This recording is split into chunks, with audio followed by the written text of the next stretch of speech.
ஈரானுடைய கடற்படை தளபதி இருக்கார் இல்லையா? ம். அவர் வந்து என்ன சொல்லியிருக்காரு அப்படின்னு பார்த்தீங்கன்னா, இந்த ஐரிஸ் டேனா அந்த தாக்குதலுக்கு நாங்க கட்டாயம் பழி வாங்குவோம். ஆமா. அதாவது நீங்க எதிர்பார்க்காத இடத்துல இருந்து தாக்குதல நடத்தி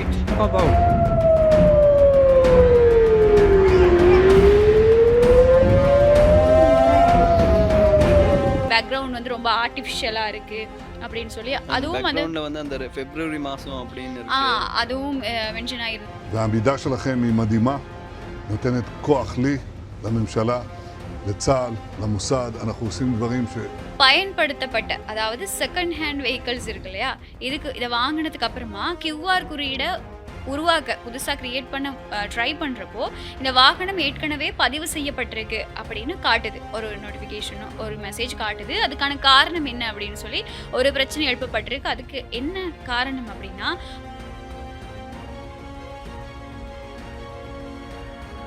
வணக்கம் கனிஷ்யா. வணக்கம், எப்படி இருக்கீங்க? நல்லா இருக்கேன் கனிஷ்யா. நீங்க எப்படி இருக்கீங்க? நானும் ரொம்ப நல்லா இருக்கேன். அப்புறம் ஸ்ரீலங்கால என்ன நடக்குது? இந்த புதன்கிழமை வந்து செம்ம ட்ரெண்டிங்கா போய்கிட்டு இருக்கு. அது ஆமா. கேள்விப்பட்டீங்களா? வாரத்திலேயே பிடிச்ச நாள் புதன்கிழமை தான் அப்படின்னு சொல்லி நிறைய பேர் வந்து இப்போ மீம் ஷேர் பண்ணிட்டு இருக்காங்க. ம். அந்த மாதிரி ஆயிருச்சு. இப்போ எங்களுடைய நாட்டோட நிலைமையும் கூட உலகளாவிய ரீதியில போர் பதட்டம் அப்படிங்கிறது வந்து நாளுக்கு நாள் தீவிரப்படுத்தப்பட்டுக்கிட்டே வருது. அதோட தாக்கம் வந்து எல்லா உலக நாடுகளுக்கும் எப்படி இம்பேக்ட் பண்ணுதோ அதே மாதிரி இலங்கைக்கும் இப்போ கொஞ்சம் கொஞ்சமா இம்பேக்ட் ஆக ஆரம்பிச்சிருக்கு. நினைக்கிறத விட பாரதூரமா போய்கிட்டு இருக்கு இலங்கையோட நிலைமை.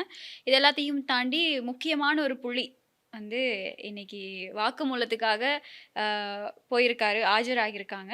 அதை பத்தியும் இன்னைக்கு நாங்க நிகழ்ச்சியில பேசலாம். ஆமா பேசலாம். அதே மாதிரி பார்த்தீங்கன்னா, ம். இலங்கையில வந்து இப்போ ஒரு கியூஆர் பிரச்சனைன்னு ஒரு புது பிரச்சனை வந்து போய்க்கிட்டு இருக்கு. ஆமா. இது எல்லாத்தையும் பத்தி இன்னைக்கு நம்ம வந்து பேசப் போறோம். ம். ஓகே. ஸோ நிகழ்ச்சிக்குள்ள போலாம். ஷுவர். சரி. ஃபர்ஸ்ட்டா வந்து ம். ஈரான், இஸ்ரேல் மற்றும் அமெரிக்கா போர் நிலைமை வந்து எப்படி போயிருக்கு அப்படின்னு பார்த்தீங்கன்னா, ம். வழமை போல தான் 2 பக்கமுமே தாக்குதல்கள் இருக்கு. நாங்க சரணடைய மாட்டோம்னு அவங்க வந்து பதில் தாக்குதல் நடத்துறதா இருக்கட்டும். இவங்க வந்து மற்ற நாடுகள் கிட்ட வந்து ஹெல்ப் கேட்கிறதா இருக்கும். அமெரிக்கா எப்பேற்பட்ட அமெரிக்காவே இப்ப இந்த கெஞ்சுற நிலைமைக்கு வந்துருச்சு வந்துருச்சு. அப்படின்னு வந்து ஈரான் வந்து சொல்லியிருக்காங்க. ஸோ அது மட்டும் இல்லாம பார்த்தீங்கன்னா, ஈரான் கொடுத்த பதிலடி தாக்குதல் இருக்கு இல்லையா? இதுல வந்து 13 அமெரிக்கர்கள் வந்து உயிரிழந்ததா வந்து தகவல்கள் வெளியாகியிருக்கு. ம். ஸோ இது எப்படி வந்து ட்ரம்ப் இத எடுத்துக்க போறாரு அப்படின்னு தெரியல. ஏன்னா அவரு தான் வந்து ஆரம்பிச்சு விட்டாரு. இப்ப ம். ஒரு பக்கம் பார்த்தீங்கன்னா, எத்தனையோ மில்லியன் டாலர்ஸ் வந்து ஒரு நாளைக்கு வந்து செலவாகுது. அதே ஆமா. நேரத்துல அமெரிக்க வீரர்கள் வந்து உயிரிழக்கிறாங்க. இப்ப நிறைய அமெரிக்க வீரர்கள் நாங்க கூட ரீசென்ட்டா இந்த இந்த சோசியல் மீடியாலலாம் பார்த்திருப்போம்ல.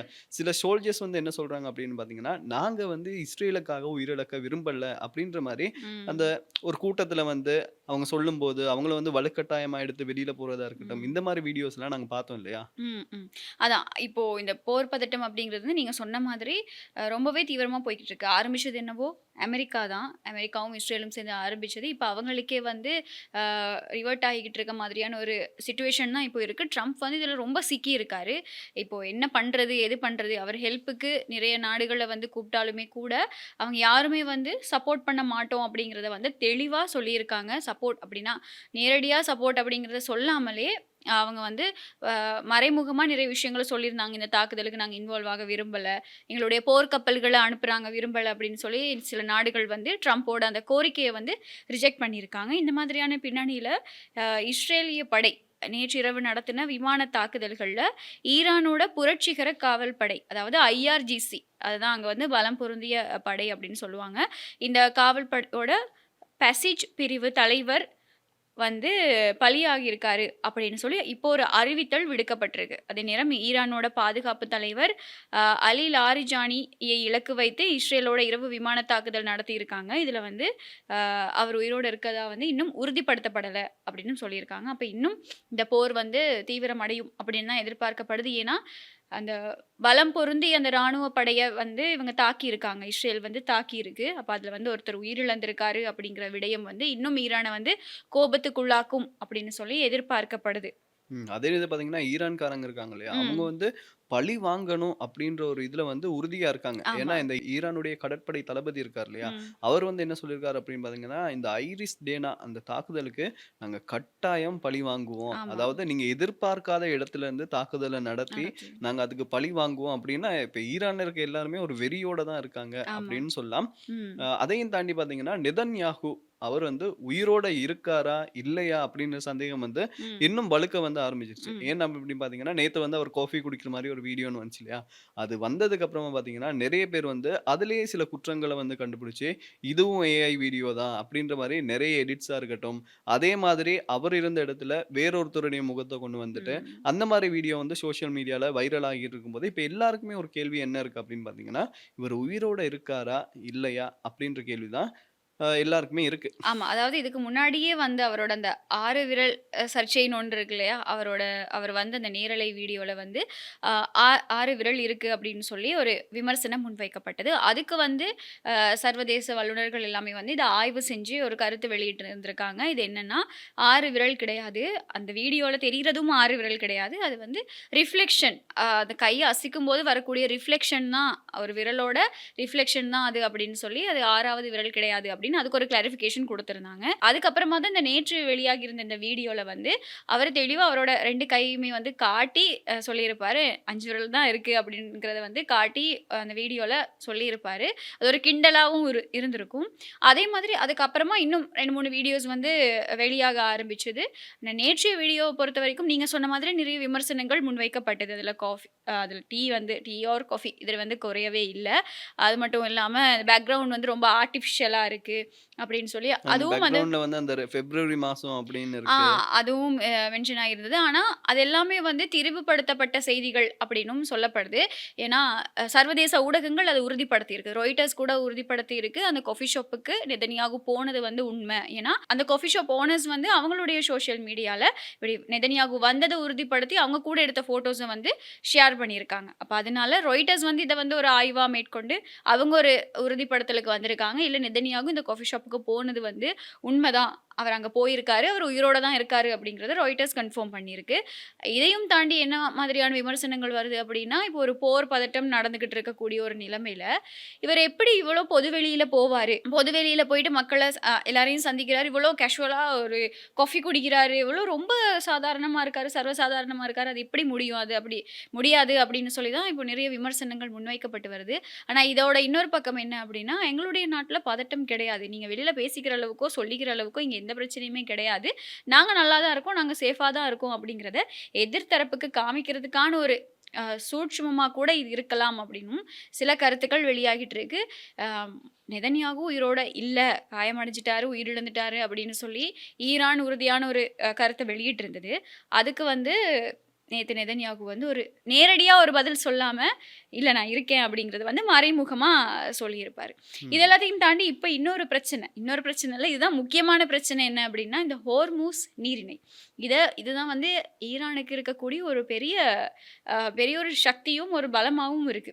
அமெரிக்காவ அட்டாக் பண்ணணும்னா, இஸ்ரேல அட்டாக் பண்ணணும்னா, அவங்களுக்கு பதிலடி தாக்குதல் குடுக்கணும்னா, ஈரான் கிட்ட இருக்கக்கூடிய ஒரு பெரிய சக்தி தான் இந்த ஹோர்மூஸ் நீரிணை. அவங்க வந்து அத இப்ப ஃபுல்லா முடக்கி வச்சுட்ருக்காங்க. ஏதோ ஒரு நல்ல நேரம்னு சொல்லலாம். இந்தியாவுக்கு வந்து இப்ப கிட்டத்தட்ட 23 கப்பல்கள் வந்து போயிருக்கதா சொல்லப்படுது. இந்த 23 கப்பல்கள் வந்து ஈரானோட கடற்படையோட பாதுகாப்போட அனுப்பி வைக்கப்பட்டிருக்கதாகவும் தெரிவிக்கப்படுது. அந்த ஒரு நல்ல சுமூகமான ஒரு பேச்சுவார்த்தைக்கு கீழ இந்த கப்பல்கள் எல்லாமே அனுப்பி அனுப்பி வைக்கப்பட்டிருக்கு. ம். ம். ஆனா இந்த எண்ணெய் கப்பல்கள் வந்து மற்ற நாடுகளுக்கு வரதா இருக்கட்டும், எண்ணெய் இறக்குமதியா இருக்கட்டும், இதெல்லாமே வந்து இருக்கிறதுக்கான காரணம் என்ன அப்டின்னா, அமெரிக்கா. அமெரிக்காவையும், ட்ரம்பையும் வந்து சிக்கல்ல தள்ளணும்னா, ஈரான் கிட்ட இருக்கக்கூடிய ஒரே ஒரு இது, இந்த ஹோர்மூஸ் நீரிணை தான். அது இன்னமுமே வந்து முடக்கப்பட்டு தான் இருக்கு. அதுக்கான எந்த விதமான ஒரு தீர்வுமே ஈரான் தரப்புலருந்து எடுத்துட்டு வரப்படவும் இல்ல. அ ஓகே. நம்ம வந்து பின்வாங்கிக்கலாம் அப்படின்னு சொல்லி ட்ரம்ப் வந்து மனசிறங்கி வரவும் இல்ல. அப்போ ஆனா பிரிட்டன் எல்லாமே வந்து இதில தலையிட்டு எப்படியாவது இந்த ஹோர்மூஸ் நீரிணை பிரச்சனைக்கு ஒரு முடிவு கொண்டு வரணும். ஹோர்மூஸ் நீரிணைய மறுபடியும் திறக்கணும் அப்படின்னு சொல்லி நேற்று திங்கட்கிழமை இரவுல இருந்து ஒரு ஆலோசனை கூட்டம் நடத்திக்கிட்டு இருக்கதா செய்திகள் வெளியாகியிருக்கு. இந்த ஆலோசனை கூட்டம் இப்பவும் தொடர்ந்துகிட்டு இருக்கு. இன்றைய தினமும் தொடருது. இந்த ஆலோசனை கூட்டத்துக்கு அப்புறமா தான் ஹோர்மூஸ் நீரிணை தொடர்பா ஏதாவது ஒரு முடிவு கிடைக்கும். ஆனா ஈரானோட புடிவாதம் நீங்க முதல்ல சொன்ன மாதிரி பழி வாங்கணும், பழி வாங்கியே தீரணும்னு இருக்காங்க. அப்ப இவங்களுடைய புடிவாதம் வந்து இந்த ஹோர்மூஸ் நீரிணைய கைவிடாது அப்படின்னு தான் அ அரசியல் ஆய்வாளர்கள் எல்லாமே கருத்து தெரிவிச்சுக்கிட்டு இருக்காங்க. அப்ப ம். இந்த போர் நிலைமை வந்து முக்கியமா உலக பொருளாதாரத்துல ஒரு பெரிய பிரச்சனையா மாறி இருக்கு. அதோட இம்பாக்ட் இலங்கைக்கு ஒரு பெரிய காத்தா அடிக்க ஆரம்பிச்சிருக்கு. இது புயலா மாறுமா? இல்லாட்டி காத்தா மட்டுமே நின்றுமா? அப்படிங்கிறது வந்து அங்க போரோட சிச்சுவேஷன பொறுத்து தான் இருக்கு. அது மட்டும் இல்லாம மத்த நட்பு நாடுகளோட மைண்ட் செட்ட பொறுத்து தான் இருக்கு அப்படின்னு தான் சொல்லணும். ஆமா. நீங்க சொன்ன மாரியே பார்த்தீங்கன்னா, அந்த காத்தடிக்குதுன்னு சொன்னீங்க இல்லையா? இதே ம். மாதிரி ட்ரம்ப் என்ன நெனச்சாரு அப்டின்னா, நாங்க வந்து இந்த போர ஆரம்பிச்சு வச்சோம்னா, நாங்க வந்து ஹீரோ ஆயிடலாம்னு நெனச்சு தான் அவர் வந்து பண்ணியிருப்பாரு. ஆமா. ஆனா, இப்போ அவர் என்ன நடந்திருக்கு அப்டின்னு பார்த்தீங்கன்னா, அந்த ஈரான் வந்து அந்த ஹார்மோஸ் நீரிணைய மூடுனதால, இவர வந்து நெருக்கடிக்கு பண்ண ஆரம்பிச்சுட்டாங்க. ம். இவர் வந்து என்ன கேட்டாரு, "சரி எனக்கு அந்த நீரிணைக்கு போணும், பாதுகாப்பு தாங்க" அப்டின்னும்போது, இங்கிலாந்து வந்து கிளியராவே சொல்ட்டாங்க. இல்ல. ஆமா. நட்பு அப்டின்றது வேற, வேற. போர் அப்டின்றது வேற. ம். இப்ப நட்புக்கு நீங்க வந்து கேட்டீங்கன்னா, அது உதவி செஞ்சிருக்கலாம். செஞ்சிருக்கலாம். பட் நீங்க போர் நிமித்தமால்ல கேட்கிறீங்க. ம். அப்போ வந்து நாங்க ஒண்ணுமே செய்ய செய்ய முடியாது. முடியாது. அப்படின்ற மாரி வந்து எல்லாருமே கை விரிச்சுட்டாங்க. ஜப்பானும் வந்து நோ சீனாவா சொல்லியிருந்தது. இருக்கட்டும், ஆமா. எல்லாமே வந்து ம். ஆஸ்திரேலியாவா இருக்கட்டும், எல்லாமே கை விரிச்சதால ஆமா. இப்ப ட்ரம்புக்கு என்ன பண்றதுன்னே தெரியல. தெரியல. ம். சோ இப்ப நாடு பக்கத்தாலையும் சிக்கிக்கிட்டு ட்ரம்ப் படுற பாடு வந்து ஒரு பெரிய பாடு அப்படின்னே சொல்லலாம். ஆமா. அதுவும் இந்த மாச கடைசில வந்து அவரு சைனாக்கு வந்து ஒரு உத்தியோகபூர்வமான பயணம் மேற்கொள்ள இருந்தாராம் ட்ரம்ப். அவங்களோட ஒரு நல்ல ஒரு பேச்சுவார்த்தைக்கு கீழ இந்த மாச கடைசில அவங்க 2 பேரும் சைனாவும், அமெரிக்காவும் வந்து ஒரு உடன்பாடு எட்டுறதுக்காக அவங்களுடைய வரலாற்று ரீதியான சந்திப்பு ஒண்ணு நடக்க இருந்ததாம். ஆனா இப்போ ட்ரம்ப் என்ன சொல்லியிருக்காரு அப்படின்னா, "நான் இந்த போர வந்து கொஞ்சம் மேற்பார்வையிடணும். அதனால எனக்கு இப்ப இந்த சைனாக்கெல்லாம் வர முடியாது. 1 மாசமோ, 2 மாசமோ அந்த பயணத்த நான் தள்ளி வைக்கிறேன். இதெல்லாம் சுமூகமா முடிஞ்சதுக்கு அப்புறமா நான் வந்து சைனாக்கு விசிட் பண்றேன்" அப்படின்னு சொல்லியிருக்காரு. ஆனா இந்த ஈரானுக்கு வந்து சைனா வந்து மறைமுகமா ஆதரவு தெரிவிச்சுக்கிட்டு இருக்கு. அமெரிக்காவ எதிர்க்கவும் இல்ல. அமெரிக்காவையோ, இஸ்ரேலையோ ம். டிரெக்ட்டா எதிர்க்கல. எதிர்க்காம, ஈரானுக்கு மறைமுகமான ஒரு ஆதரவ சைனா குடுத்துக்கிட்டு இருக்கு. இன்னும் நிறைய தகவல்கள் வெளியாகியிருக்கு. என்ன அப்டின்னா, ஈரான் வந்து ஒரு ராஜதந்திரமான டீல முன் வச்சிருக்கு. அமெரிக்காவோட டாலர வீழ்ச்சி அடைய செஞ்சுட்டு. இப்போ உங்களுக்கு கப்பல நான் ஹோர்மூஸ் நீரிணை வழியா அனுப்பணும்னா, நீங்க டாலர எனக்கு தராதீங்க. டாலர்ல பணம் செலுத்தாதீங்க. நீங்க வந்து சைனாவோட யுவான்ல நீங்க பணம் செலுத்துங்க. அப்ப நாங்க வந்து உங்களுக்கு கப்பல போறதுக்கு அனுமதிக்கிறோம். அப்படின்னு ஈரான் டிமாண்ட் பண்றதாகவும் தகவல்கள் வருது. இது எல்லாமே சைனாவோட திட்டமா? அப்படிங்கிற மாதிரியான கேள்விகளும் எழுப்பப்படுது. எதுக்காக வந்து சைனா இந்த மாதிரி ஈரானுக்கு மறைமுகமா சப்போர்ட் பண்ணுது? ஏன் நேரடியா அமெரிக்காவ எதிர்க்கல? இந்த மாதிரி நிறைய கேள்விகள் எழுப்பப்படுது. காரணம் என்ன அப்படின்னா, அமெரிக்காவோட இருக்கக்கூடிய அந்த ஒரு பிசினஸ் டீல் அப்படிங்கிறது வந்து சைனாக்கு மஸ்ட் வேணும். அது கட்டாயம் இருக்கணும். ஈரான் கிட்ட இருந்து இந்த கச்சா எண்ணெய் அது வந்து சைனாக்கு வேணும். அதனால இந்த 2 தேவைகளும் 2 நாட்டுக்கிட்டயும் இருக்கிறதுனால, சைனா வந்து ஸ்மூத்தா நடுவுல இருந்து நடுநிலைமையா அ வந்து நாங்க எந்த விதமான பிரச்சனைக்குள்ளயும் நாங்க வரமாட்டோம். ஆனா, இது மனிதாபிமானமா நடந்துக்கோங்க. அண்டை நாடுகள தாக்காதீங்க. அமைதி வேணும். சண்டை போடக்கூடாது அப்படின்னு சொல்லி சைனா ஸ்டேட்மெண்ட் வெளியிட்டுட்டு இருக்கு. அதே மாதிரி இந்த இஸ்ரேல், அமெரிக்காவோட போர் நிறுத்தத்துக்கு நாங்க வந்து உங்களுக்கு அழைப்பு விடுக்கவே இல்ல அப்படின்னு சொல்லி ஈரான் திட்டவட்டமா அறிவிச்சிருக்கு. எங்களுக்கு வந்து போர் நிறுத்தமெல்லாம் வேணாம். நாங்க கட்டாயம் பழி வாங்குவோம். இதுதான் ஈரானோட மறுபடி ஈரான் வெளியிட்டிருக்கக்கூடிய ஒரே அறிவிப்பு. இவங்க வந்து ம். ஸ்டேட்மெண்ட்ட மாத்தவோ, பின்வாங்கவோ கிடையாது. இல்ல நாங்க கட்டாயம் பழி வாங்கியே தீருவோம். அப்படிங்கிற நிலைப்பாட்டுல அவங்க ரொம்ப உறுதியா இருக்காங்க. ஆல்சோ ஈரான் வந்து ஆரம்பத்திலேயே சொன்னாங்க இல்லையா? இந்த ம். போர வந்து நாங்க ஆரம்பிக்கவே இல்ல அப்படின்றத வந்து அவங்க ஆமா. தெளிவாவே சொல்லியிருந்தாங்க. ம். அண்ட் ஆரம்பிக்காத பட்சத்தில நாங்க ஏன் சரணடையணும்? அப்படின்ற மாரியும் அவங்க வந்து கேள்வி கேட்டாங்க. ஆனா ம். ஈரான்காரங்க வந்து உண்மையிலேயே ரோஷக்காரங்க அப்படின்னு சொல்லணும். ஆமா. இப்ப எவ்வளோ இது பண்ணாலும் பழி வாங்கணும் அப்படின்றதுல வந்து ஒரு இதா இருக்காங்கல்ல. ஆமா. ஏன்னா அவங்களோட உயர்மட்ட தலைவர் வரைக்குமே கை வச்சிருக்கிறதுனால, அவங்களோட அந்த ஈகோ வந்து இன்னும் ஈகோவ டச் பண்ணிட்டாங்கன்னு தான் சொல்லணும். மத்தது வந்து மத்திய கிழக்குல இப்ப நடந்துகிட்டு இருக்கக்கூடிய இந்த போர் நடவடிக்கைகளுக்கு எதிர்ப்பு தெரிவிச்சு, லண்டன்ல ஆயிரக்கணக்கான மக்கள் ஒன்றிணைஞ்சு ஒரு பெரிய ஒரு போராட்டத்த முன்னெடுத்திருக்காங்க. ஸ்டாப் த வார் அப்படிங்கிறது தான் அவங்களோட தொனிப்பொருளா இருந்திருக்கு. மெயின் ரோட்ஸ்ல வந்து ஒரு பேரணியா போய், ஊர்வலமா போயிட்டு, ஈரான் மீதான ராணுவ தாக்குதல்கள வந்து நிறுத்தணும். இது வந்து ஒரு பெரிய ஒரு மனித பேரழிவை ஏற்படுத்தும். அதனால இத ஸ்டாப் பண்ணுங்க அப்படின்னு சொல்லி வலியுறுத்தி இவங்க இந்த போராட்டத்துல ஈடுபட்டிருக்காங்க. அது மட்டும் இல்லாம துபாய் வந்து தன்னோட வான்பரப்ப தற்காலிகமா மூடியிருக்கு. நேற்றைய தினம் வந்து துபாய்ல வந்து நிறைய தாக்குதல்கள் நடத்தப்பட்டிருக்கு. அப்ப துபாய்ல வான்பரப்பையும் தற்காலிகமா மூடி இருக்கதா இப்போ தகவல்கள் வெளியாகியிருக்கு. இப்படிதான் போய்க்கிட்டு இருக்கு. நீங்க முதல்லயே சொன்ன மாதிரி இலங்கையில தாக்குதலுக்கு உள்ளாக்கப்பட்ட ஐரிஸ் டெனா கப்பலுக்கான பழிவாங்கல் திட்டங்களும் கூடிய விரைவில முன்னெடுக்கப்படும் அப்படிங்கிறதையும் ஈரான் உறுதியா சொல்லியிருக்கு. ஸோ ஆக மொத்தத்துல பார்த்தீங்கன்னா, இப்போ வரைக்கும் இந்த ம். ஈரான், இஸ்ரேல், அமெரிக்கா போர்ல வந்து இவ்வளோ அப்டேட்ஸ் தான் வந்திருக்கு. ஆமா. இதே மாதிரி நாளைக்கும் வந்து நிறைய அப்டேட்ஸ் வந்து நாங்க குடுக்குற இந்த நேரத்துல பார்த்தீங்கன்னா, ம். இலங்கையில இப்ப பேசுபொருள் ஆகியிருக்கிறது ம். எத்தனையோ கிழமை இருக்கும்போது, இந்த புதன்கிழமைய பத்தி தான் இப்ப மக்கள் எல்லாமே பேசிக்கிட்டு இருக்காங்க. ஆமா. ஏன் அப்படின்னு பார்த்தீங்கன்னா, புதன்கிழமை வந்து இப்ப கொஞ்ச நாளைக்கு தற்காலிகமாக அரசு விடுமுறையா வந்து அறிவிச்சிருக்காங்க. இத கேட்டதுக்கப்புறம் அந்த ஸ்கூல் கிட்ஸ் எல்லாம் இருக்காங்கல்ல, ரொம்ப ஹேப்பி ஆயிட்டாங்க. ஏன் அப்படின்னு பார்த்தீங்கன்னா, கொரோனாக்கு அப்புறம் அவங்களுக்கு வந்து என்ன சொல்றது? இந்த படிப்பு வந்து இருக்குல்ல, அது வந்து எப்படின்னே தெரியல. நம்ம எல்லாம் படிக்கும்போது கிழமையில 5 நாள் அதான் ஸ்கூல். இப்ப நான் சொல்ல அதுவும் வந்தேன். சாட்டர்டே, சண்டே இது சண்டே வந்து special class. Special class, Sunday class அப்படி இப்படின்னு இருப்பாங்க. பட் இந்த ஸ்கூல் கிட்ஸுக்கு வந்து இது வந்து ஒரு நல்ல இது ஆமா. அப்படின்னு ஏன்னு சொல்லலாம். சொல்லுங்களேன். டித்வா வந்தது. டித்வாலயும் ஸ்கூலுக்கான ஹாலிடேஸ் அப்படியே வந்தது. அவங்களுக்கான எக்ஸாம்ஸ் போஸ்ட்போன்ட் ஆச்சு. ஸ்கூல் ஹாலிடே வந்து எக்ஸ்டெண்ட் ஆச்சு. இந்த மாதிரி அ இப்போ இருக்கிற இந்த ஜெனரேஷன் கிட்ஸுக்கு வந்து அ நிறைய சலுகைகள். பாடசாலை விடுமுறையில வந்து நிறைய சலுகைகள். இப்போ அந்த டித்வா முடிஞ்சு ஓகே எல்லாம் பேக் டு நார்மல் ஆகிட்டு இருக்கும்போது, இப்போ இப்படி ஒரு சிக்கல் வந்திருக்கு. இப்போ இதுலயும் ஸ்கூல் வந்து லீவு அப்படின்னு ம். சொல்லியிருக்காங்க. அதே அப்படின்னா வீக்லி புதன்கிழமைகள்ல வந்து இனி அரசு சார்ந்த அரசாங்க பாடசாலைகளுக்கு விடுமுறை வழங்கப்படும் அப்படின்னு சொல்லியிருக்கிறது மட்டும் இல்லாம, அரசாங்க ஊழியர்களுக்கும் வந்து லீவ் குடுக்கிறதா அரசாங்கம் அறிவிச்சிருக்கு. அதே மாதிரி இந்த புதன்கிழமையில வந்து போக்குவரத்து சேவை இருக்கு இல்லையா? ஆமா. அது வந்து மட்டுப்படுத்தப்பட போறதா சொல்றாங்க. அதே ம். மாதிரி மக்கள் வந்து அத்தியாவசிய தேவைக்கு மட்டும் இந்த போக்குவரத்து சேவைய வந்து யூஸ் பண்ணுங்க அப்படின்ற ம். மாரி கருத்துக்கள வந்து சொல்லியிருக்காங்க. முக்கியமா இந்த ட்ரிப் எல்லாம் போக வேணாம் அப்படின்னும், ஸ்கூல் வாகன பேரணிகள வந்து ஸ்டாப் பண்ணுங்க அப்படின்னு சொல்லி அரசாங்கம் அறிவிச்சிருக்கு.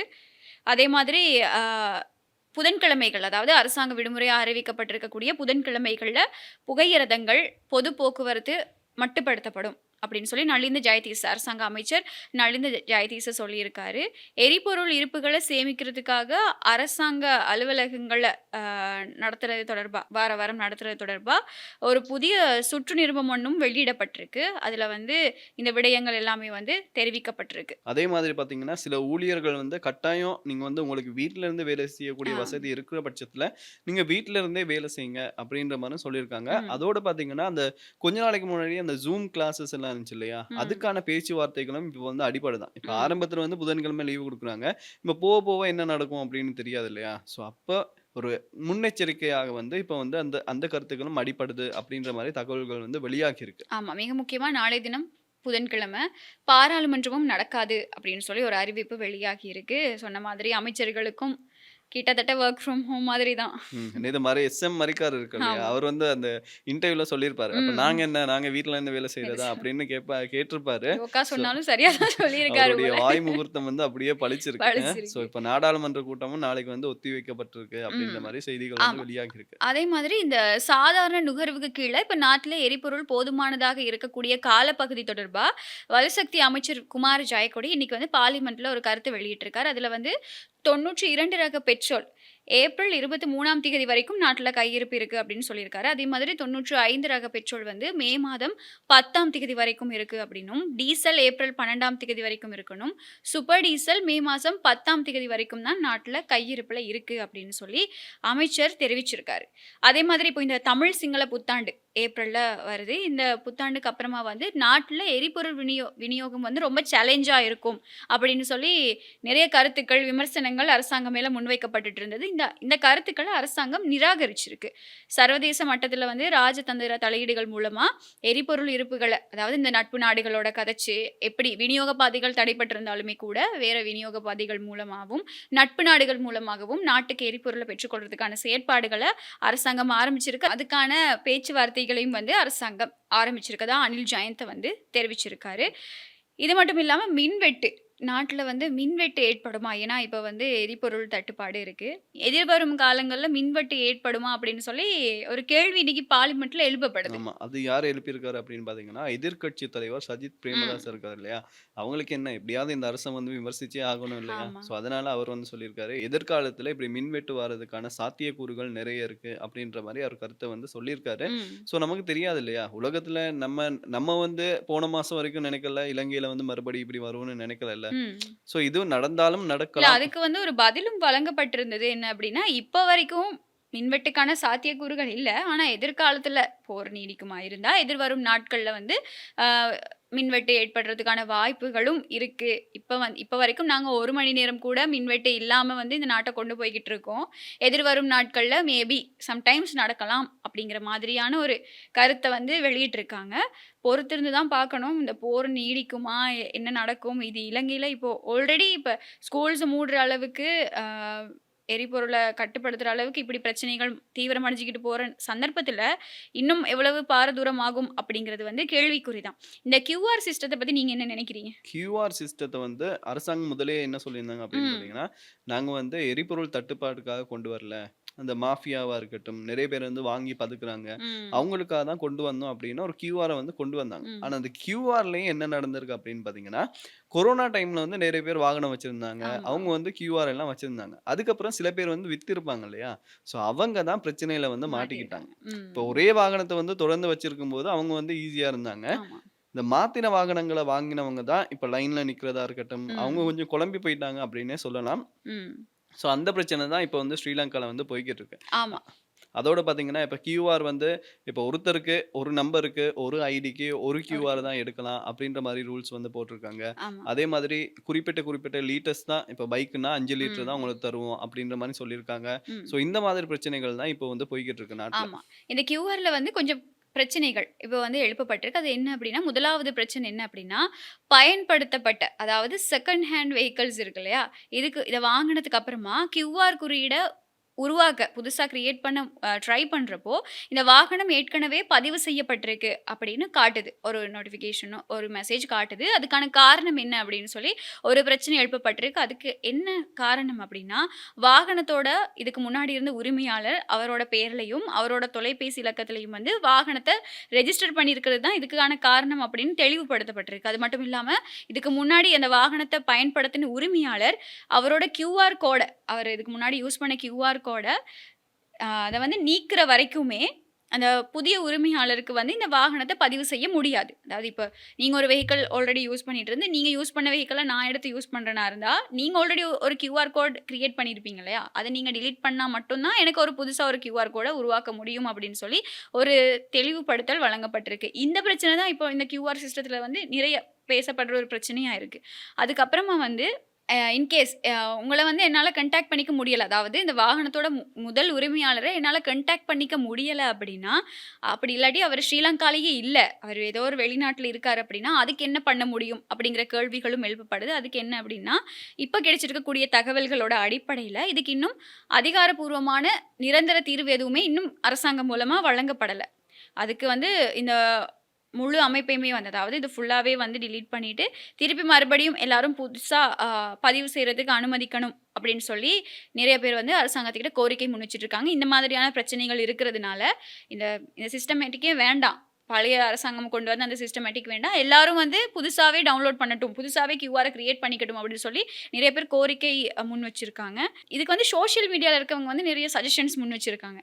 இப்படி பண்ணா நல்லாருக்கும் அப்படின்னு சொல்லி எங்களுடைய சமூக ஊடக பயனாளர்கள் வந்து ஒரு கருத்து தெரிவிச்சிருக்காங்க. என்ன அப்படின்னா, உங்களோட தேசிய அடையாள அட்டை என்ஐசி எண்ணுக்கு பதிலா உங்களோட பாஸ்போர்ட் நம்பர நீங்க யூஸ் பண்ணி, உங்களோட புதுசா நீங்க எடுத்திருக்கக்கூடிய உங்களுடைய ஃபோன் நம்பர பதிவு செய்ய நீங்க முயற்சி செஞ்சா, இத வந்து இதுக்கான ஒரு தீர்வு கிடைக்கும். அப்படின்னு இந்த சோசியல் மீடியால இருக்கவங்க வந்து ஒரு தீர்வ முன் வச்சிருக்காங்க. அதே மாதிரி இதுக்கு முன்னாடி இருந்த கியூஆர் குறியீட்ட உருவாக்குறதுக்கு பயன்படுத்தப்பட்ட ஃபோன் நம்பர், சிம் இப்போ உங்ககிட்ட இல்ல அப்படின்னா, எப்படி நீங்க புதுசா ஒரு கியூஆர் எடுத்துக்கிறது? அப்படிங்கிற ஒரு சிக்கலும் இருக்கு. அதுக்கான பதில் என்ன அப்படின்னா, உங்ககிட்ட அந்த பழைய ஃபோன் நம்பர் இல்லன்னா, உங்களோட பழைய கணக்குக்கு நீங்க எப்படியுமே போக முடியாது. ஏன்னா, அந்த ஓடிபி வந்து அந்த ஃபோன் நம்பருக்கு தான் போகும். அப்ப அந்த நம்பர் உங்ககிட்ட இல்லன்னா, அந்த ஓடிபிய உங்களால எடுத்துக்க முடியாது. அப்ப நீங்க என்ன செய்யணும்னா, உங்களுக்கான ஒரு புது ஃபோன் நம்பர எடுத்து, அதுல தான் நீங்க வந்து உங்களுடைய ஐடிய கிரியேட் பண்ணி, அப்படி இல்லாட்டி உங்களோட வாகனத்த பதிவு செஞ்சு, ஏற்கனவே ஆல்ரெடி ரெஜிஸ்டர்ட் அப்படிங்கிறது மூலமா போய் உங்களுடைய கியூஆர பெற்றுக்கொள்ள முடியும் அப்படின்னு சொல்லி, இப்போ தகவல்கள் வெளியாகி இருக்கு.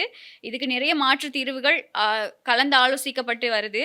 அரசாங்கம் இதுக்கான மாற்று தீர்வுகள வழங்குறதுக்கான நடவடிக்கைகளையும் எடுத்துட்டு இருக்கதாவும் தெரிவிக்கப்படுது. ஆல்சோ பார்த்தீங்கன்னா, சில பேர் வந்து ஒரு வீட்லயே வந்து ஒருத்தரே 2, 3 வெஹிக்கிள் எல்லாம் வச்சிருப்பாங்க ஆமா. இல்லையா? அது வந்து ம். இப்ப என்ன சொல்றாங்கன்னா, இந்த இக்கட்டான காலகட்டத்தில ஒரு வெஹிக்கிள் ஒண்ணாலே போதும். நீங்க வந்து எல்லா வெஹிக்கிளுக்குமே ஃபியூல் வந்து ஃபில் பண்ண தேவையில்ல ம். அப்படின்ற மாரியும் சில சஜஷன்ஸ் வந்து சொல்றாங்க. ஆமா. அதோட பார்த்தீங்கன்னா, இப்போ வரைக்கும் 50,94,566 பேர் இந்த கியூஆர் முறைய பயன்படுத்தி எரிபொருள வந்து பெற்றுக்கொள்கிறாங்க அப்படின்ற மாரியும் நியூஸ் வந்து வந்திருக்கு. ஆமா. இப்போ வழங்கிக்கிட்டு இருக்கக்கூடிய இந்த எரிபொருள் ஒதுக்கீடு இருக்கு இல்லையா? அந்த கோட்டா வந்து எதிர்வரும் சனிக்கிழமை நள்ளிரவோட முடிஞ்சிரும். அதுக்கப்புறமா அடுத்த வாரத்துக்கான கோட்டா ஸ்டார்ட் ஆகும் அப்படின்னு சொல்லி, இலங்கை பெட்ரோலிய கூட்டுத்தாபனத்தோட தலைவர் தெரிவிச்சிருக்காரு. இந்த கியூஆர் முறைய மீறி வந்து நிறைய பெட்ரோல் ஷெட்ல வந்து இப்போ விநியோகம் செய்யப்பட்டுட்டு இருக்கு. அதாவது கியூஆர் முறைய தாண்டி அதிகமான அளவுல வழங்கப்பட்டுட்டு இருக்கதா தகவல்கள் வெளியாகி இருக்காம். அப்படி வழங்கக்கூடிய பெட்ரோல் ஷெட்டுக்கு வந்து சட்ட ரீதியான நடவடிக்கைகள் மேற்கொள்ளப்படும் அப்படின்னும் அதோட தலைவர் வந்து உரிமங்கள் ரத்து செய்யப்படும் அப்படின்னு அதோட தலைவர் வந்து சொல்லியிருக்காரு. ம். பெட்ரோலிய கூட்டுத்தாபனத்தோட தலைவர். அரசாங்கம் வந்து கடுமையான நடவடிக்கைகளை முன்னெடுத்துக்கிட்டு இருக்கு. எதிர்காலத்துல இந்த எரிபொருள் நெருக்கடி வரக்கூடாது. இதுக்கு முன்னாடி எங்களுடைய கடந்த காலத்த மாதிரி நாங்க வந்து எரிபொருளுக்கு தட்டுப்பாடு வந்து மின்சாரம் துண்டிக்கப்பட்ட இந்த மாதிரியான நிறைய சவால்களுக்கு நாங்க முகம் கொடுத்திருந்தோம். அந்த சவால்களுக்கு வந்து நாங்க முகம் கொடுக்க கூடாதுன்னு சொல்லி அரசாங்கம் இப்ப நிறைய முன்னெச்சரிக்கை நடவடிக்கைகளை எடுத்துக்கிட்டு இருக்கு. பொதுமக்களும் இப்போ ஓரளவு அரசாங்கத்தோட ஒத்துழைச்சு போறாங்க அப்படிங்கிற மாதிரியான விடயங்களை பார்க்கக்கூடியதாகவும் இருக்கு. ஆல்சோ எரிபொருள் நிரப்புறது பிரச்சனை இல்ல. அதே ம். மாதிரி அரசாங்கம் சொன்ன மாரியே எரிபொருள வந்து சிக்கனமாக பயன்படுத்தணும். பயன்படுத்துங்க. அதுதான் உங்களுக்கு வந்து ஒரு நன்மைய தரும் ம். அப்படின்னு சொல்லலாம் இல்லையா? இப்ப ம். 5 லிட்டர் எடுத்தோம்னா, அத வந்து எப்படி முடிக்கலாம் அப்படின்றது வந்து ஓடாம, ஒரு கிழமைக்குள்ள இத வந்து எப்படி வச்சு யூஸ் பண்ணலாம் அப்படின்னு யூஸ் பண்ணும்போது, அது வந்து உங்களுக்கும் பிரச்சனையா இருக்காது. அரசாங்கத்துக்கும் பிரச்சனையா இருக்காது. ஆமா. இதுல வந்து இந்த ரொம்ப பாதிக்கப்படுறது அதையே வாழ்வாதாரமா வச்சிருக்கக்கூடியவங்க இருக்காங்க இல்லையா? இப்போ உதாரணத்துக்கு ஊபர், பிக்மி டிரைவ் பண்ணக்கூடியவங்க. இவங்கெல்லாம் வந்து ரொம்ப பாதிக்கப்படுவாங்க. ஏன்னா, ஒரு வாரத்துக்கு குடுக்கக்கூடிய கோட்டா வந்து நிச்சயமா அவங்களோட அந்த வாழ்வாதாரத்துக்கு போதாது. அவங்களுடைய வாழ்வாதாரம் அப்படிங்கிறது வந்து சில பேர் அதிலேயே ஊபர் ஓட்டுறது மூலமாவோ, பிக்மி ஓட்டுறது மூலமாவோ, இந்த மாரி ஃபுட் டெலிவரி பண்றது மூலமாவோ அவங்களுடைய அந்த வாழ்வாதாரம் தங்கி இருக்கலாம். அவங்க ம். வந்து நிறைய பாதிக்கப்படுவாங்க. பட் இந்த மாதிரியான ஒரு சிச்சுவேஷன்ல நாங்க கொஞ்சம் சிக்கனமா போறது மூலமா தான் எங்களுடைய எதிர்காலத்த வந்து எதிர்வரும் நாட்கள வந்து நாங்க ஒழுங்கா ஃபேஸ் பண்ணக்கூடியதா இருக்கும். ஏன்னா, இப்போ பொது போக்குவரத்துக்கான ஃபேர்ஸும் வந்து கூடியிருக்கு. அதனால நிறைய சிக்கல்கள் இருக்கு. நாங்க தான் கொஞ்சம் அனுசரிச்சு போனா சரியா வரும் அப்படின்னு நெனைக்கிறேன். நம்புவோம். எல்லாமே சரியா வரும். வரும். ஆமா. கவர்மெண்ட்டும் அவங்களால முடிஞ்ச நடவடிக்கைகள வந்து ம். செஞ்சுட்டு இருக்காங்க. செஞ்சுக்கிட்டு இருக்க இந்த நேரத்துல பார்த்தீங்கன்னா, நேத்து வந்து நாங்க ஒரு விஷயம் வந்து பேசியிருந்தோம். ம். ரணில் விக்ரமசிங்க அவர்கள் வந்து சிங்கப்பூர் போயிட்டாரு ஆ. அப்படின்னு வந்து பேசியிருந்தோம். இன்னைக்கு என்ன நியூஸ் அப்படின்னு பார்த்தீங்கன்னா, கோட்டாபய ராஜபக்ஷ இருக்காரு இல்லையா? ஆ. அவர் வந்து வாக்குமூலம் குடுக்குறதுக்காக லஞ்ச ஒழிப்பு ஆணைக்குழுவுல வந்து என்ட்ரி ஒண்ணு குடுத்திருக்காரு. ஸோ அத ம். பத்தி தான் இன்னைக்கு வந்து இது இருக்கு. அதே மாரி சக்சஸ்ஃபுல்லா இவர் வந்து வாக்குமூலம் குடுத்துட்டு வெளியேறிட்டாராம். ஸோ இது ம். என்ன நியூஸ் அப்படின்னு பார்த்தீங்கன்னா, இவர் வந்து பாதுகாப்பு செயலாளராக இருந்தபோது வந்து ஒரு வீட்டு தொகுதி முறைகேடு வந்து நடந்திருக்கு. ம். ஸோ அது குறித்து தான் லஞ்ச ஊழல் ஆணைக்குழுக்கு வந்து நேரடியா லஞ்ச ஊழல் ஆணைக்குழு வந்து இவருக்கு நேரடியா அழைப்பு வந்து விடுத்திருந்தாங்க. ஸோ ம். அந்த அழைப்புக்கு மதிச்சு இவர் வந்து நேரடியா வந்து வாக்குமூலம் குடுத்திருக்காரு. ஆல்ரெடி எங்கேயோ வெளிநாட்டுக்கு போயிருந்ததா தகவல்கள் வெளியாகி இருந்தது. அப்ப இப்ப வந்திருப்பாரா இருக்கும். வந்து இப்ப இன்னைக்கு போய் ஆஜராகி வாக்குமூலத்த வழங்கி வெளியில வந்திருக்காரு. ஆனா நாங்க நேத்து பேசினது இவரு வேற எதுக்கோ அழைக்கப்படுவாரு அப்படின்னு தான். சரி இன்னைக்கு பரவால்ல ஏதோ ஆ இப்பதான் லஞ்ச ஆரம்பிக்கிறாங்க. ஊழல் ஆமா. இனிமே திருப்பி அடுத்த கட்ட விசாரணைகள் எல்லாம் கூப்பிடுவாங்கன்னு நெனைக்கிறோம். நினைக்கிறோம். ம். இப்ப லஞ்ச ஊழல் ஆணைக்குழுல போயிட்டு வாக்குமூலத்த சக்சஸ்ஃபுல்லா நீங்க சொன்ன மாரி வழங்கிட்டு வெளியில வந்திருக்காரு. ஓகே. இப்ப இந்த விசாரணைகளும் ஒரு பக்கம். இதுல கோட்டாபய ராஜபக்ஷவோட பெயர் வந்து அ முன்வைக்கப்பட்டிருக்கு. இத தாண்டி ஈஸ்டர் ஞாயிறு தாக்குதல் விசாரணைகளும் வந்து ரொம்பவே தீவிரப்படுத்தப்பட்டிருக்கு. சுரேஷ் சலை கிட்ட விசாரணைகள் மேற்கொள்ளப்பட்டு வருது. இதுல நிறைய விஷயங்கள் வெளிப்படுத்தப்பட்டு வருது. இனி எதிர்வரும் காலங்கள்ல எதிர்வரும் காலம் இல்ல. எதிர்வரும் அந்த 31ஆம் தேதி உதயகம்மன் பிள்ளை வர ஆமா. வர அத சொல்றேன் மறந்துட்டேன். அப்படின்னு சொல்லியிருக்காரு. ம். இப்ப இன்னைக்கு 17ஆம் தேதி. ஸோ கிட்ட நாள் வருது. எண்ணிட்டு இருக்கீங்க போலயே. ஆமா. இது 31ஆம் தேதின்னு அவரு டைம் அதுவும் 3:30க்கு தான் சொல்லுவேன் அப்படின்ற மாரி டைம் ஓ! எல்லாம் குறிச்சு வச்சிருக்காரு. ஏதோ புக் வெளியிட போறேன் புக்கு அப்படின்னு. ஆமா. இவர் வந்து அவருடைய ரிசர்ச் எல்லாம் பண்ணி இப்ப ஐன்ஸ்டீன் எல்லாம் இருக்காங்க இல்லையா? ஆமா. அவங்க வந்து டக்குனு ரிசர்ச் பண்ணிட்டு மறந்துடக்கூடாது அப்படின்றதுக்காக எதையாவது எழுதி எழுதி வச்சுருவாங்க. வைப்பாங்க. ஸோ அது மாரி இவர் வந்து எழுதி வச்சிருக்கார் போல. ஸோ ம். 31ஆம் தேதி நம்ம வந்து வெயிட் பண்ணி பார்க்கலாம். வெயிட் பண்ணி பார்ப்போம். இப்ப இந்த அரசாங்கத்துல வந்து நிறைய முக்கியமான அரசியல்வாதிகள் ஒரு காலத்துல வந்து பெரிய பெரிய அரசியல் ஜாம்பவான்களா இருந்தவங்க வந்து சிஐடி வாசலுக்கும் லஞ்ச ஊழல் ஒழிப்பு ஆணைக்குழு வாசலையும் போயிட்டு அடிக்கடி நிக்க வேண்டிய சிச்சுவேஷனை வந்து இவங்களா பார்க்கக்கூடியதா போய் இருக்கு. நிக்கல, நிக்க வைக்கிறாங்க. நிக்க ஒரு அதான். சில பேர் வந்து தெரியாதா? அப்போ இந்த மாதிரியான விஷயங்கள் வந்து இப்போ இருக்கக்கூடிய அரசாங்கத்துல வந்து தீவிரப்படுத்தப்பட்டுட்டு இருக்கு. இது மக்கள் மத்தியில வந்து ஒரு பெரிய ஒரு பாராட்டக்கூடிய விஷயமாவும், வரவேற்கத்தக்க கூடிய ஒரு விஷயமாகவும் மாறி இருக்கு. அடடே! நல்லா இருக்கே!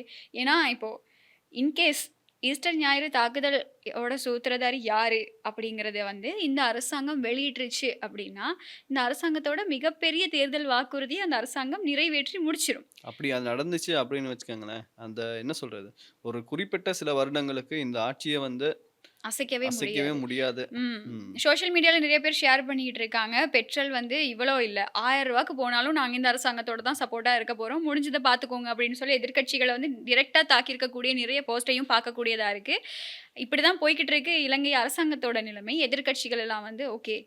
எதை வச்சு அரசியல் பண்றதுன்னு தெரியாம முழிச்சுக்கிட்டு இருக்கக்கூடிய ஒரு இதுக்குள்ள வந்து மாட்டி இருக்காங்க. பொறுத்திருந்து பார்ப்போம். இதே மாதிரி நாளைக்கு என்ன நடந்திருக்கு ம். அப்படின்றத வந்து குடுக்குறதுக்கு நாங்க ரெடியா இருக்கோம். ஆமா. கவர்மெண்ட் செக்டர்ஸுக்கு தான் லீவு. நாங்க நாளைக்கு வருவோம். கட்டாயம் உங்களுக்காக நிகழ்ச்சி எடுத்துட்டு வருவோம். ம். ஆ அதே நாளைய தினம் அதுவும் இல்லாம பார்த்தீங்கன்னா, இப்ப நான் வந்து பெட்ரோல மிச்சப்படுத்த என்ன செய்றேன் அப்படின்னு பார்த்தீங்கன்னா, ஆ. வீட்ல இருந்து ஆஃபீஸ் வரும்போது பாதி தூரம் வந்து பைக்க நிப்பாட்டிட்டு மிச்ச தூரம் நடந்து தான் வரேன். இப்படி போயிருச்சுனா நம்ம என்ன பண்றது? வந்து ஷோ செஞ்சு தானே ஆகணும். ஆமா. ஸோ அதனால வந்து நாளைக்கு கட்டாயம் மீட் பண்ணலாம். ம். ஓகே. ஷூரா. நாளைக்கு நிகழ்ச்சியோட சந்திக்கலாம். சரி. பாய் பாய். பை.